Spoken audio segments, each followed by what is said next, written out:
सबसे पहले तो मैं बहुत ही धन्यवादी हूं बड़े भाई सुरेश टांक जी का, जिन्होंने इस आयोजन में बुलाकर हमें मान सम्मान दिया, और उस महापुरुष जिसने इस देश का संविधान बनाया, उसका कार्यक्रम करके जो इज्जत और मान बख्शी, उसके लिए मैं आपका हमेशा से ऋणी रहूंगा।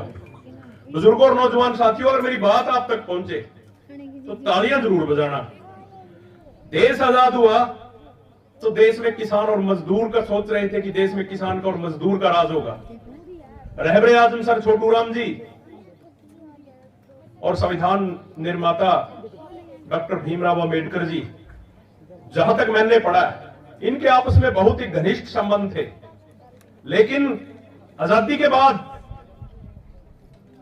इस देश पर जातिवादी व्यवस्था के लोग जो राज करना चाहते थे, उनके हाथ में कलम आ गई और किसान को और मजदूर को बांटने का काम कर दिया, क्योंकि उनको पता था कि अगर ये किसान और मजदूर इकट्ठे रहे, इनका गठजोड़ इकट्ठा रहा, तो ये आने वाले समय में इस देश पर राज करेंगे।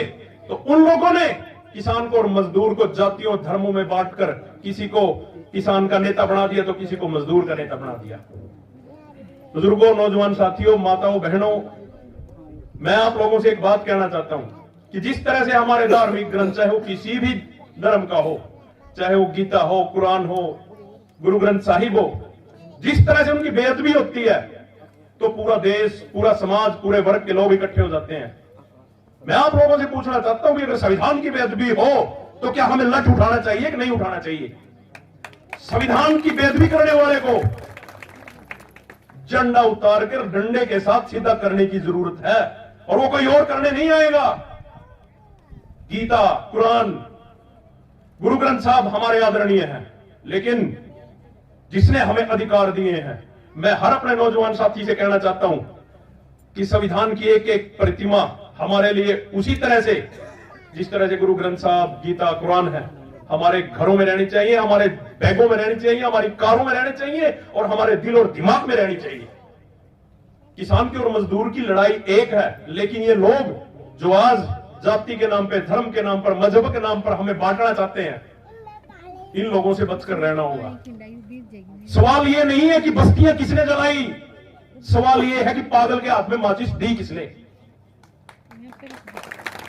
पागलों के हाथ में माचिस देने वाले हम सब हैं, लेकिन वो माचिस ये ना सोचो कि जिससे आग लगती है, वो माचिस वो है कि जब वोटिंग मशीन पर जाकर उंगली से लोग आपके नहीं हो सकते।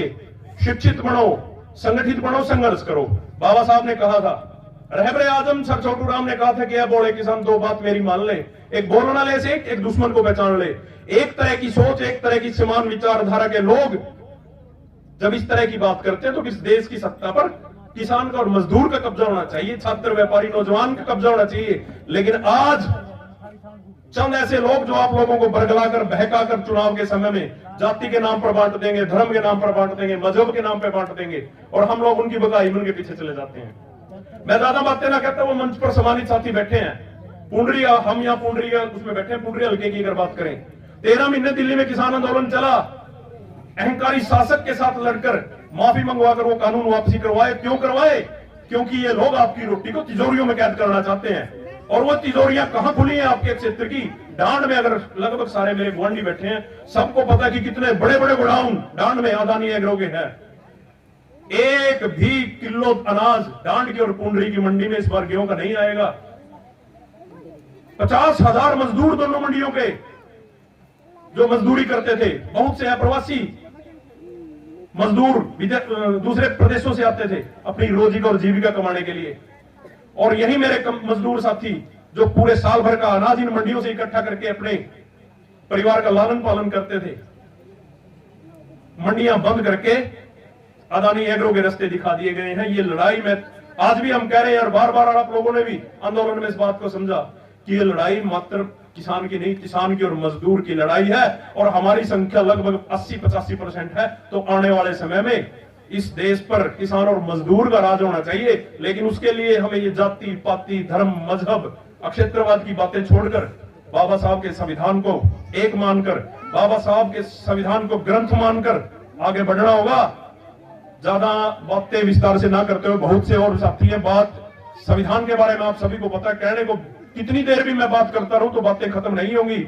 लेकिन मैं तो एक बात कहकर अपनी बात खत्म करूंगा कि उनकी तुरबत पर नहीं है एक भी दिया, जिनके खून से जलते थे चिरागे वतन, जगमगा रहे हैं मकबरे उनके, बेचा करते थे जो शहीदों के कफन। जय भीम, जय भारत, जय संविधान। मेरे साथ जोरदार, अगर आप मेरी बात से सहमत हो, किसान मजदूर का नारा लगाना, और वो नारा यहां पर बैठे इस हल्के में, इस जिले में और इस प्रदेश में जातिवादी मानसिकता के लोगों के कान तक जाना चाहिए। किसान मजदूर एकता जिंदाबाद, जिंदाबाद जिंदाबाद, किसान मजदूर एकता जिंदाबाद, जिंदाबाद जिंदाबाद। जय भीम, जय भारत, जय संविधान।